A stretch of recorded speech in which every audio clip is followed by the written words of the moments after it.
Hello friends, good morning. നമ്മുടെ Kerala TV സീരിയലിലേക്ക് എല്ലാവർക്കും സ്വാഗതം. അങ്ങനെ വർഷ ശ്രീകാന്തിനോട് പ്രിയ വന്നു പോയതിനെ പറ്റിയും ആ സൈൻ ഇട്ടതിനെ പറ്റിയൊക്കെയുള്ള കാര്യങ്ങൾ പറയുക. പക്ഷേ ശ്രീകാന്ത് അതൊന്നും ഉൾക്കൊള്ളാൻ തയ്യാറാകുന്നില്ല.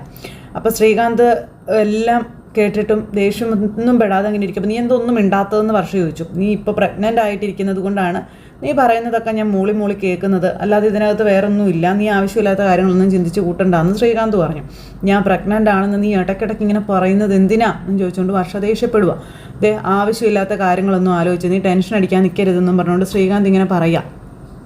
അങ്ങനെ അതും പറഞ്ഞ് ശ്രീകാന്ത് അവിടെ നിന്ന് എഴുന്നേറ്റ് അങ്ങ് പോയി. ഈ സമയത്ത് സൈൻ ചെയ്യാൻ വിടരുതായിരുന്നു, നീ എല്ലാം പറ്റിപ്പോയി, പറഞ്ഞിട്ട് എന്താ കാര്യമെന്ന് പറഞ്ഞുകൊണ്ട് വർഷം ഇങ്ങനെ അവിടെ ആകെ ഡള്ളായിട്ട് അല്ലെങ്കിൽ ഡിസ്റ്റർബായിട്ട് അങ്ങനെ ഇരിക്കുന്നു. ഈ സമയം പിന്നെ കാണിക്കുന്നതെന്ന് പറഞ്ഞിട്ടുണ്ടെങ്കിൽ നമ്മുടെ ചന്ദ്രമതി ഇങ്ങനെ ഇരുന്ന് ഭയങ്കര അട്ടഹാസം. വേറൊന്നുമല്ല, ഭാമയുടെ അരികിൽ വന്ന് പ്രിയയെ കൊണ്ട് നമ്മുടെ സുധയെ വിവാഹം കഴിപ്പിക്കുന്ന കാര്യം പറഞ്ഞിട്ട് തന്നെ ഇരുന്ന് സ്വപ്നം കണ്ടുകൊണ്ടിങ്ങനെ ഇരിക്കുക. ഭാമ കണ്ണും തുറന്ന് വായും തുറന്ന് ഇങ്ങനെ ഇരിക്കുക. നീ എന്നെ ഈ വായും പിളർന്ന് ഇങ്ങനെ ഇവിടെ ഇരിക്കണത് ഞാൻ പറഞ്ഞത് നീ കേട്ടില്ലേ എന്ന് ചോദിച്ചു. നിൻ്റെ വായിൽ ഈച്ച കയറും, വായൊന്ന് അടയ്ക്ക് എന്ന് ചന്ദ്ര ഇങ്ങനെ ഭാമയോട് പറയുക കേട്ടോ. എന്നാലും നീ എന്തൊക്കെയാ എൻ്റെ ചന്ദ്ര ഈ പറയുന്നത്? നീ പറയുന്നത് കേട്ടിട്ട് എനിക്കെൻ്റെ തല ചുറ്റുവാണല്ലോ എന്ന് പറഞ്ഞു. എൻ്റെ മോൻ സുധിയും ശ്രീകാന്ത് ജോലി ചെയ്യുന്ന ഹോട്ടലിൻ്റെ മുതലാളി പ്രിയയും തമ്മിൽ കല്യാണം കഴിച്ചാൽ എങ്ങനെ ഇരിക്കുമെന്നല്ലേ ഞാൻ നിന്നോട് ചോദിച്ചത്. അതിനിപ്പോൾ ഇത്ര തല കറങ്ങാൻ എന്താ ഇരിക്കുന്നതെന്ന് ചോദിച്ചു. നീ എന്തിനിപ്പോൾ ഇങ്ങനെയൊക്കെ ചിന്തിക്കുന്നതെന്ന് ചോദിച്ചു ഭാമ. അങ്ങനെ ചിന്തിച്ചാൽ ഇപ്പം എന്താ കുഴപ്പമെന്ന് ചന്ദ്ര ചോദിക്കുകയാണ്. അവൾ സുന്ദരിയാണ്, നല്ല വിദ്യാഭ്യാസം ഒക്കെ ഉണ്ട്, അപ്പോൾ കോടീശ്വരി ആണെന്നും കൂടി നീ പറ. അത് കണ്ടിട്ടായിരിക്കുമല്ലോ നിനക്കിപ്പോൾ ഇങ്ങനെ ഒരു ചിന്ത കയറി വന്നത്. അതെ, അതിനെന്തത്രപ്പോൾ തെറ്റ്?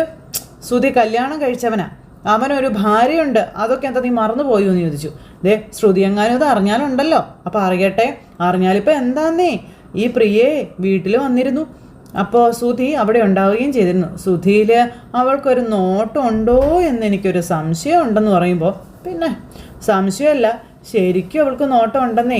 ശ്രുതിയെ ഒഴിവാക്കി സുധിയുടെയും പ്രിയയുടെയും കല്യാണം നടത്തണമെന്നുള്ളൊരാഗ്രഹം അപ്പം തുടങ്ങിയതാ എനിക്ക്. പിന്നെ ഒന്ന് ആഞ്ഞു പിടിച്ചു കഴിഞ്ഞാലേ അതങ്ങ് നടക്കും എൻ്റെ ഭാമേ, നീ നോക്കിക്കോ. ഈ പ്രിയേ ശ്രുതിയെ പോലൊന്നുമല്ല, ഒറിജിനൽ കോടീശ്വരിയാ. അവളെ കെട്ടിയാലേ എൻ്റെ മോന് പിന്നെ തിരിഞ്ഞു നോക്കേണ്ടതായിട്ടും വരത്തില്ല. അവൻ്റെ പഠിപ്പിനും പദവിക്കും ഒക്കെ പറ്റിയൊരു പെണ്ണാണ് പ്രിയ. അത് നിനക്കറിയാവോ? ആ പെണ്ണേ പുതിയ കുറേ ഹോട്ടൽസും കാര്യങ്ങളൊക്കെ തുടങ്ങുന്നുണ്ട്. എൻ്റെ മോൻ നല്ല ബുദ്ധിയുള്ള ബിസിനസ്സുകാരനാണല്ലോ, അവനെ കെട്ടിക്കഴിഞ്ഞാൽ അവൾക്കും അത് ഗുണം ചെയ്യുമല്ലോ. ഭാവിയിൽ എൻ്റെ മോൻ വലിയ വലിയ ഹോട്ടലുകളുടെ ഓണറും ആകും. വലിയ വലിയ ബംഗ്ലാവുകൾ, ആഡംബര കാറുകൾ, വേലക്കാർ, പട്ടികൾ. എൻ്റെ പൊന്നു ഭാമ, നീ ഒന്ന് സങ്കല്പിച്ച് നോക്കിക്കേ, എനിക്ക് തന്നെ പറ്റണില്ല. അപ്പം നീ ശ്രുതിയെ പിടിച്ച് വേറെ കെട്ടിക്കാൻ പ്ലാൻ ഉണ്ടെന്നറിഞ്ഞാലേ ശ്രുതി നിനക്കെതിരെ കേസ് കൊടുക്കുമെന്ന് പറഞ്ഞു ഭാമ. നീയേ ആകത്താവുകയും ചെയ്യും. അപ്പോൾ അതൊക്കെ എനിക്കറിയാവുന്ന കാര്യമാണ്. നിയമപരമായ ശ്രുതിയെ ഡിവോഴ്സ് ചെയ്തതിന് ശേഷമേ ശ്രുതിയുടെയും പ്രിയയുടെയും കല്യാണം ഞാൻ നടത്തുകയുള്ളൂ എന്ന് ചന്ദ്ര. പിന്നെ ഡിവോഴ്സ് ചെയ്യുന്നതിന് മുന്നേ ശ്രുതിയുടെയും പ്രിയയുടെയും കല്യാണം ഒന്ന് ഉറപ്പിച്ചു വെക്കണം. ഡിവോഴ്സ് ചെയ്തതിന് ശേഷം കല്യാണം, അതാണ് ശരിക്കും എൻ്റെ പ്ലാൻ. അതിന് ശ്രുതി സമ്മതിക്കുമോ? ഒരു രണ്ടാം കെട്ടുകാരനെ കല്യാണം കഴിക്കാൻ ആ പെണ്ണ് സമ്മതിക്കുമോ എന്ന് ചോദിച്ചു ഭാമ. രണ്ടുപേരും സമ്മതിക്കും, അതിനുള്ള സൂത്രമൊക്കെ എൻ്റെ കയ്യിലുണ്ടെന്ന് ചന്ദ്ര പറയാം. എനിക്കിത് ശരിയായിട്ടൊന്നും തോന്നുന്നില്ല ചന്ദ്രേ. അപ്പം എനിക്ക് ശരിയായിട്ട് തോന്നുന്നുണ്ടെന്ന് ഭാമയോട് ചന്ദ്ര പറയുന്നു. ഞാനിപ്പോഴേ അതിനുള്ള പണി ആരംഭിക്കാൻ പോവുക. നീ തൽക്കാലം ഇതാരോടും പറയാൻ നിൽക്കണ്ട കേട്ടോ എന്നും പറഞ്ഞുകൊണ്ട് ഇങ്ങനെ പറഞ്ഞു. ഞാനിത് ആരോട് പറയാനാ? നീ പറയൂ, എനിക്കറിയാമെന്നും പറഞ്ഞ് ചന്ദ്ര ഇങ്ങനെ നിൽക്കുക. ഈ കല്യാണം നടക്കും, ചന്ദ്ര നടത്തും എന്നും പറഞ്ഞ് ഇങ്ങനെ നിൽക്കുന്നു. ഈ സമയം പിന്നെ കാണിക്കുന്നത് നമ്മുടെ രേവതി ആട്ടോ. രേവതി ഇങ്ങനെ പുറത്ത് പോയിട്ട് വണ്ടിയിൽ കയറാൻ തുടങ്ങുമ്പോഴത്തേക്കും നമ്മുടെ അരുണിൻ്റെ അമ്മ അതുവഴി വന്നു. അപ്പോൾ രേവതിയെ പിടിച്ച് നിർത്തി. മോളെന്താ ഇവിടെയെന്ന് ചോദിച്ചു. അപ്പോൾ ഞാനിവിടെ ഒരു വീട്ടിൽ പൂ കൊടുക്കാൻ വേണ്ടി വന്നതാണെന്ന് പറയാം. ആൻറ്റി ഇതെവിടെ പോകാമെന്ന് ചോദിച്ചു. അപ്പോൾ ഞാനിവിടെ അടുത്തൊരു വീട് വരെ വന്നതാണെന്ന് അമ്മ പറയാം. പിന്നെ അരുണിന് നല്ല വിഷമമുണ്ട് മോളെ എന്ന് പറയാം. അപ്പോൾ രേവതിക്ക് ഭയങ്കര സങ്കടം ഇത് കേട്ടപ്പോൾ. ദേവുവിനെ അവൻ അത്രയ്ക്ക് ഇഷ്ടമായിരുന്നുവെന്നും അരുണിൻ്റെ ഭാര്യയായിട്ടും എൻ്റെ മരുമകളായിട്ടും ദേവു വീട്ടിലേക്ക് വരുന്നത് ഞാൻ ഒരുപാട് ആഗ്രഹിച്ചതാണെന്നും ആ അമ്മ രേവതിയോട് പറയണം. പിന്നെ ഇനി അത് നടക്കുമെന്ന് വിശ്വാസമൊന്നും എനിക്കില്ലയെന്നും അമ്മ പറഞ്ഞു. അതുകൊണ്ട് ഞാനൊരു തീരുമാനം എടുത്തെന്നും പറയാം. വേറെ ഏതെങ്കിലും പെൺകുട്ടിയെ കൊണ്ട് അവനെ കെട്ടിക്കാൻ ഞാൻ തീരുമാനിച്ചു എന്ന് പറയുമ്പം അയ്യോ എന്ന് രേവതി നിൽക്കുന്നു. പെട്ടെന്ന് തന്നെ ഞാൻ അവൻ്റെ വിവാഹം നടത്തുമെന്നും 2-3 നല്ല ആലോചനകൾ വന്നിട്ടുണ്ട്, അതിലേതെങ്കിലും ഒന്ന് ശരിയാകുമെന്നാണ് ഞാൻ വിശ്വസിക്കുന്നതെന്ന് അമ്മ പറയുന്നു. ആൻറ്റി എന്താ പറയണമെന്ന് പോലും എനിക്കറിയില്ല എന്ന് രേവതി അന്നേരം. രേവതിയുടെ ഭർത്താവ് വിചാരിച്ചിരുന്നെങ്കിൽ അരുണിൻ്റെയും ദേവുവിൻ്റെയും വിവാഹം നടത്തിയെടുക്കാമായിരുന്നു. പക്ഷേ അവൻ സമ്മതിക്കുന്നില്ലല്ലോ എന്ന് അമ്മ പറയാം. എത്ര നാളെന്ന് വെച്ചാൽ നമ്മൾ കാത്തിരിക്കുന്നത്. അരുണിന് ദേവുവിനെ അത്രയ്ക്ക് ഇഷ്ടമാണെന്നും പറഞ്ഞു. പക്ഷേ പറഞ്ഞിട്ട് എന്താ കാര്യമല്ലേ എന്നൊക്കെ അമ്മ ഇങ്ങനെ രേവതിയോട് പറയണം. നിങ്ങളുടെ പെങ്കൊച്ചിനെ കുടിക്കില്ല എന്ന് കരുതി എൻ്റെ മകൻ ജീവിതകാലം മുഴുവനും ഒറ്റത്തടിയായിട്ട് നിൽക്കാനൊന്നും പോകുന്നില്ല. അവൻ്റെ ഭാവി എനിക്ക് നോക്കണ്ടേന്ന് അമ്മ ചോദിക്കുക. അവൻ്റെ കല്യാണം ഞാൻ നടത്തുമെന്നും ആ അമ്മ പറയുമ്പം ആൻറ്റി ഈ കാര്യം അരുണിനോട് പറഞ്ഞായിരുന്നു എന്ന് ചോദിച്ചു രേവതിയെ. അരുൺ അദ്ദേഹത്തിൻ്റെ സമ്മതത്തോടെയാണോ വേറെ പെൺകുട്ടി അന്വേഷിക്കുന്നത് എന്നിങ്ങനെ ചോദിക്കുമ്പം അവനോട് ഞാനതൊക്കെ പറഞ്ഞിരുന്നു. അപ്പോൾ അവനൊന്നും മിണ്ടിയില്ല, മറുപടി അവനൊന്നും പറഞ്ഞില്ല എന്നും അമ്മ പറയാം. എൻ്റെ മോനെ എനിക്കറിയാം, ഞാൻ പറഞ്ഞാൽ അവൻ കേൾക്കും, അവന് കേൾക്കാതിരിക്കാൻ പറ്റില്ല എന്ന് പറഞ്ഞാൽ അമ്മ രേവതിയോട് പറഞ്ഞിട്ട് അവിടെ നിന്ന് അങ്ങ് പോകുന്നു. എന്നിട്ട് രേവതി ആണെങ്കിൽ ഇങ്ങനെ വരുമ്പോൾ രേവതിയുടെ ഫോൺ റിങ് ചെയ്യുക. രേവതി ഒന്ന് കോൾ എടുത്തു.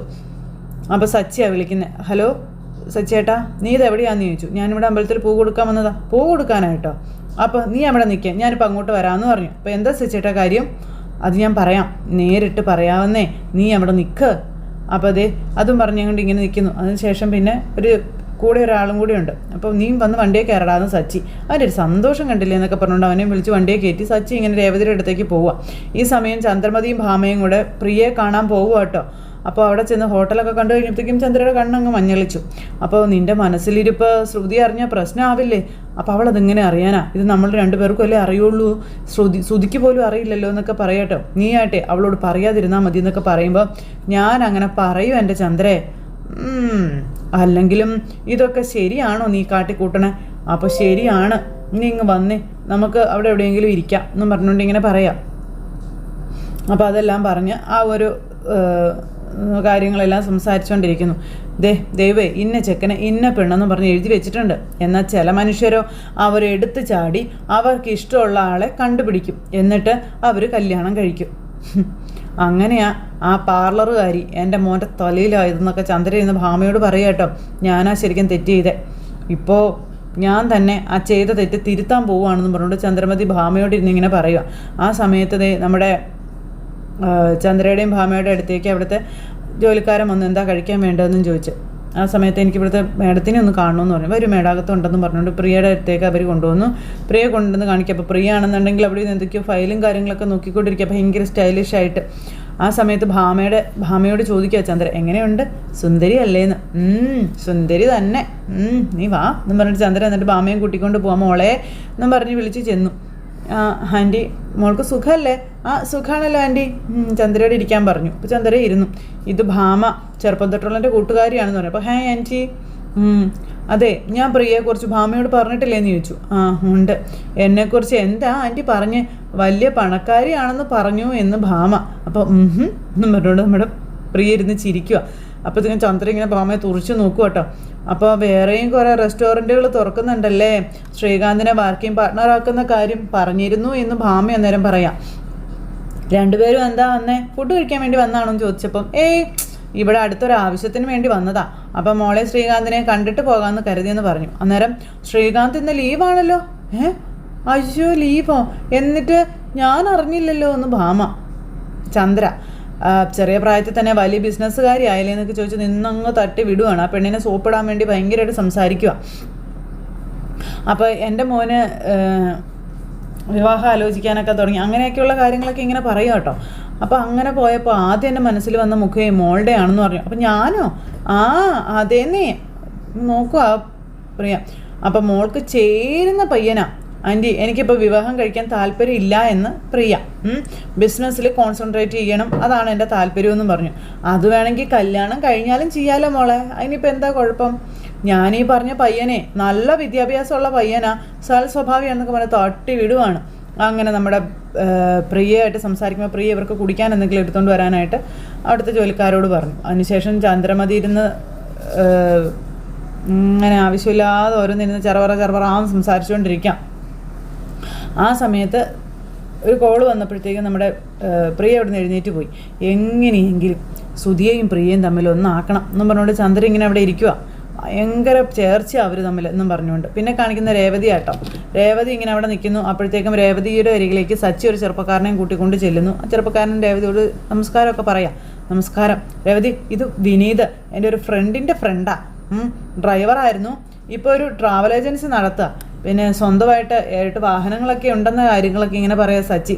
അപ്പോൾ 7 വാഹനങ്ങളുണ്ടെന്ന് പറയുമ്പം ഇവൻ്റെ വരുമാനം എത്ര ഉണ്ടെന്ന് അങ്ങനെ ഊഹിക്കാവുന്നതല്ലേ എന്ന് സച്ചി രേവതിയോട് ചോദിക്കുന്നു. രേവതി എന്നിട്ടും ഒരു മൈൻഡ് ചെയ്യാതെ നിൽക്കുക കേട്ടോ. +2 ആണ് വിദ്യാഭ്യാസം, പക്ഷേ MA കാരൻ്റെ ബുദ്ധിയാ എന്നൊക്കെ പറഞ്ഞുകൊണ്ട് സച്ചിനെ ഇങ്ങനെ പുകഴ്ത്തുന്നു. അപ്പോൾ സ്വന്തമായിട്ടേ 2 നില വീടും അതുപോലെ കുറേ സ്ഥലം അവിടെ ഇവിടെയൊക്കെ ആയിട്ട് വാങ്ങിച്ച് കൂട്ടിയിട്ടുമുണ്ട്, നല്ല കുടുംബമാണെന്നൊക്കെ പറഞ്ഞ് സച്ചിനെ ഇങ്ങനെ പറയണം. പിന്നെ ഇവനാണെങ്കിൽ കുടിയില്ല, വലിയില്ല, മറ്റു ദുശീലങ്ങളൊന്നും തന്നെ ഇല്ലാന്ന്. ഇതൊക്കെ കേട്ട് രേവതി ഇങ്ങനെ ചിരിച്ചുകൊണ്ട് തന്നെ നിൽക്കുന്നു. അപ്പോൾ ഇങ്ങനെ പുകഴ്ത്താത്ത ചേട്ടാ, പുകഴ്ത്തിയതല്ലല്ലോടാ, ഉള്ള കാര്യമല്ലേടാ ഞാൻ പറഞ്ഞേ, ഇല്ലാത്തൊന്നും ഞാൻ പറഞ്ഞില്ലല്ലോ എന്ന് പറഞ്ഞുകൊണ്ട് സച്ചി. അപ്പം നമ്മുടെ ദേവുവിന് വേണ്ടി ദേവുവിന് വേണ്ടി കല്യാണം ആലോചിക്കാൻ വേണ്ടി കൊണ്ടുവന്നതാണ് ആ ചെറുക്കനെ. അങ്ങനെ ചെറുക്കനെക്കുറിച്ച് കുറേ പറഞ്ഞു. അത് കഴിഞ്ഞിട്ട് അതിനെ പരിചയപ്പെടുത്തി അതങ്ങ് പോയി കഴിഞ്ഞപ്പോഴത്തേക്കും ഇതെന്താ സച്ചേട്ടി കാണിക്കുന്ന, ഒരാളെ മുന്നിൽ കൊണ്ടു നിർത്തിയിട്ട് എന്നോട് അഭിപ്രായം ചോദിച്ചു, ഞാനെങ്ങനെ അഭിപ്രായം പറയും സച്ചേട്ടാന്ന് ചോദിച്ചു. അവനെ വേണ്ടാന്ന് അവൻ്റെ മുന്നിൽ വെച്ച് പറഞ്ഞാൽ അവനത് വിഷമമാവില്ലേ എന്ന് രേവതി ചോദിക്കാട്ടോ. ഒരാളെ അപമാനിക്കുന്നതിന് തുല്യമല്ലേ അതെന്ന് ചോദിച്ചു. ഇവനോട് ഞാൻ കാര്യങ്ങളൊക്കെ പറഞ്ഞിട്ടുണ്ട്, നീ ഓക്കെ പറഞ്ഞാ ഇപ്പം തന്നെ ഇവനെയും കൂട്ടി നമുക്ക് വീട്ടിലേക്ക് പോകാമല്ലോ എന്ന് സച്ചി രേവതിയോട് പറയാം. രേവതിയെ ധർമ്മസങ്കടത്തിലാക്കിയേക്കുക. അപ്പോൾ നല്ല ബന്ധമാണ്, അതുകൊണ്ടാണ് ഞാൻ കൈയോടെ പൊക്കിക്കൊണ്ട് വന്നേ. വീട്ടുകളെ ഞാൻ പോയേട്ടോ, പറഞ്ഞേക്കാം. ദേവു ഡിഗ്രി വരെ പഠിച്ചിട്ടുണ്ട്, അക്കൗണ്ടൻ്റാ. അവളെക്കാളും കൂടുതൽ പഠിപ്പില്ലെങ്കിലും അവളെപ്പോലെ ഡിഗ്രി വരെ പഠിച്ച ആളെ വേണ്ടേ സച്ചേട്ടൻ കൊണ്ടുവരാനെന്ന് രേവതി അന്നേരം ചോദിച്ചു. അപ്പോൾ സച്ചി ഇങ്ങനെ നോക്കുക കേട്ടോ. ഇവൻ്റെ ആണെങ്കിൽ വിദ്യാഭ്യാസം വെറും +2, അതുകൊണ്ട് അവൾ ഈ ബന്ധം വേണ്ടാന്ന് പറഞ്ഞാലോ? ഓ, അത് ഞാൻ ആലോചിച്ചില്ല, അങ്ങനെയുണ്ടല്ലേ, ഇപ്പം എന്ത് ചെയ്യുമെന്നൊക്കെ ചോദിച്ചു. കുറച്ചുകൂടി പഠിപ്പുള്ള പയ്യൻ വേണം അല്ലേ, ഞാൻ നോക്കാം എന്ന് പറഞ്ഞുകൊണ്ട് സച്ചി ഇങ്ങനെ പറഞ്ഞു. ഇങ്ങനെ ധൃതി പിടിച്ച് ദേവുവിനൊരു ചെക്കനെ അന്വേഷിക്കേണ്ട ആവശ്യമില്ല, കുറച്ചുകൂടി കഴിയട്ടെ സച്ചേട്ടാ. അപ്പോൾ എന്തിനാ വെറുതെ നീട്ടിക്കൊണ്ട് പോണത്? അവൾ കല്യാണം കഴിക്കാൻ ആഗ്രഹിച്ചിരുന്നല്ലോ, അപ്പോൾ എത്രയും പെട്ടെന്ന് നടത്തിയാൽ അത്രയും നല്ലതല്ലേ എന്ന് ചോദിച്ചു. അപ്പോൾ ഞാൻ അമ്മയ്ക്ക് വാക്ക് കൊടുത്തതാ, ദേവുവിന് വേണ്ടി എനിക്കൊരു ചെക്കനെ കണ്ടെത്തിയേ പറ്റൂ, ഞാൻ കണ്ടെത്തും, ഞാനേ അവനെ പറഞ്ഞു വിട്ടേക്കാവേ എന്നും പറഞ്ഞുകൊണ്ട് നമ്മുടെ സച്ചി എന്നിട്ട് അവിടെ നിന്ന് പോയി. അപ്പോൾ ഒരു രീതിയിലും അരുണും ദേവും ഒരു കല്യാണത്തിന് മറ്റു കല്യാണങ്ങൾക്ക് വഴങ്ങില്ല, എന്താവോ ഇത് എന്നും പറഞ്ഞുകൊണ്ട് രേവതി അവിടെ നിൽക്കുക. ഇത് കഴിഞ്ഞതിന് ശേഷം പിന്നെ കാണിക്കുന്ന സുധിയാട്ടോ. സുധി ഇങ്ങനെ റൂമിലിരിക്കുമ്പോൾ ആരോ റൂമിൻ്റെ ഡോറിൽ വന്ന് മുട്ടി. ഈശ്വര, ആരാ അത്? അച്ഛനായിരിക്കുമോ? അപ്പോൾ കടയിലൊന്നും പോകാതെ വീട്ടിൽ റൂമിൽ തന്നെ കയറി ഇരിക്കുക. ആരാ? അച്ഛനാണോ? ഡോറ് തുറക്കടാ എന്ന് പറഞ്ഞുകൊണ്ട് ചന്ദ്രമതി ദേഷ്യപ്പെട്ടു. ഓ, അമ്മയാ എന്നും പറഞ്ഞിങ്ങനെ ഡോറ് തുറന്നു. അമ്മ എന്താ ഇപ്പോൾ വന്നേ? ചുമ്മാ വന്നത്? നീ ഷോറൂമിലൊന്നും പോയിട്ടില്ല, കള്ളം പറഞ്ഞതാണെന്നൊക്കെ എനിക്ക് മനസ്സിലായെന്ന് ചന്ദ്ര. അല്ല, അമ്മ ഇതെവിടെ പോയതാണെന്ന് ചോദിച്ചു. പറയാം, അതെ, ഞാനൊരു സന്തോഷ വാർത്ത പറയട്ടെ എന്ന് ചോദിച്ചു. പറയമ്മേ, എന്താ? നിന്റെ പെണ്ണിനെ ഈ അമ്മ കണ്ടെത്തിയടാന്ന് പറഞ്ഞു. എൻ്റെ പെണ്ണിനെയോ? അല്ല, എൻ്റെ പെണ്ണിനെ അമ്മ മുമ്പേ കണ്ടെത്തിയതല്ലേന്ന് ചോദിച്ചു സുധി. ഓ, ആ കള്ളി അല്ലടാ, ആ ദരിദ്രവാസിയെ നീ വിട്, ഇത് വേറൊരു പെണ്ണ്. വേറെ കള്ളിയായിരിക്കും നമ്മളോട് സുധി. പുതിയൊരു പെണ്ണ്, മറ്റവളെ പോലെയൊന്നും അല്ല, ഒന്നും ഇല്ലാത്തവളും അല്ല, കോടീശ്വരിയാ, കോടീശ്വരി, സുന്ദരിയുമാണ്. സുധി ഇങ്ങനെ നിൽക്കാട്ടോ. ഞങ്ങൾ കുറച്ചു നേരം സംസാരിച്ചു, അവൾക്ക് നിന്നെ ഇഷ്ടമാണെന്നാണ് അവളുടെ സംസാരത്തിൽ നിന്ന് എനിക്ക് മനസ്സിലായത്. ശരിക്കും തെളിച്ചു പറഞ്ഞിട്ടൊന്നുമില്ല, എന്നാലും എനിക്കതങ്ങനെ തോന്നി. എൻ്റെ പൊന്നമ്മ, അമ്മ എന്തൊക്കെയാ പറയുന്നത്? ഞാൻ കെട്ടിയ താലി ഇപ്പോഴും ആ ശ്രുതിയുടെ കഴുത്തിൽ കിടപ്പുണ്ട്. അപ്പോഴാണ് അമ്മ എനിക്ക് വേറൊരു കല്യാണം ആലോചിക്കുന്നത്. അമ്മ, ഇതൊക്കെ വലിയ പ്രശ്നമാകും കേട്ടോ, പറഞ്ഞേക്കാം. എന്ത് പ്രശ്നം? എടാ, നീ കെട്ടിയെങ്കിൽ നിനക്ക് തന്നെ അത് അഴിച്ചു കളയാനും പറ്റുമല്ലേ എന്ന് ചോദിച്ചു.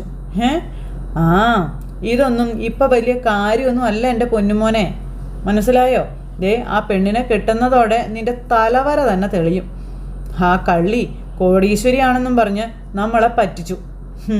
നീ ശരിക്കും ഒരു കോടീശ്വരിയെ കെട്ടി അവളോട് പ്രതികാരം ചെയ്യിക്കുക വേണ്ടത്, മനസ്സിലായോ?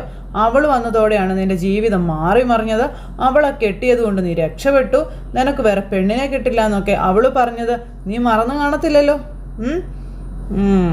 നോക്ക്, ഈ കോടീശ്വരിയെ കല്യാണം കഴിച്ച് അവളുടെ കയ്യും പിടിച്ച് നീ ആ കള്ളിയുടെ മുന്നിൽ കൂടെ ഇങ്ങനെ നടക്കണമെന്ന് പറഞ്ഞു. അപ്പതേ ആരാ പെണ്ണെന്ന് ചോദിച്ചപ്പം നമ്മുടെ പ്രിയയുടെ കാര്യം പറഞ്ഞു. പ്രിയയോ? അവളെ കണ്ടപ്പോൾ നിന്റെ കണ്ണ് ബൾബ് കത്തുന്നതല്ലോ കത്തുന്നതൊക്കെ ഞാൻ ശ്രദ്ധിച്ചായിരുന്നു. ബൾബ് കത്തുന്നത് പോലും പിന്നെ എന്നും പറഞ്ഞുകൊണ്ട് നമ്മുടെ സുധി ഇവിടെ നിന്ന് അങ്ങ് പോവാ. അമ്മ എന്ത് എന്ത് കത്തുന്നത് കണ്ടെന്ന് പറയുന്നത്? ബൾബ്. ഇനി എത്ര ബൾബ് കത്തിയാലും ഈ പറഞ്ഞ കല്യാണം ഈ ജന്മത്തെ നടക്കില്ല എന്ന് പറഞ്ഞ് നമ്മുടെ സുധി അവിടെ നിന്ന് അങ്ങോട്ടേക്ക് പോയി. ബൾബ് പോലും ബൾബ്. വാടാ പൊന്നമോനെ, എങ്ങനെയെങ്കിലും ഈ കല്യാണം നടത്തി എനിക്കൊന്ന് കാണണം എന്ന് പറഞ്ഞുകൊണ്ട് ഇങ്ങനെ ചന്ദ്രൻ നിൽക്കുന്നിടത്ത് ഇന്നത്തെ കഥ അവസാനിച്ചു. അപ്പോൾ എല്ലാവരും കാത്തിരുന്ന് കാണണേ. എല്ലാവർക്കും നല്ല ദിവസം ആശംസിക്കട്ടോ. ടാറ്റാ.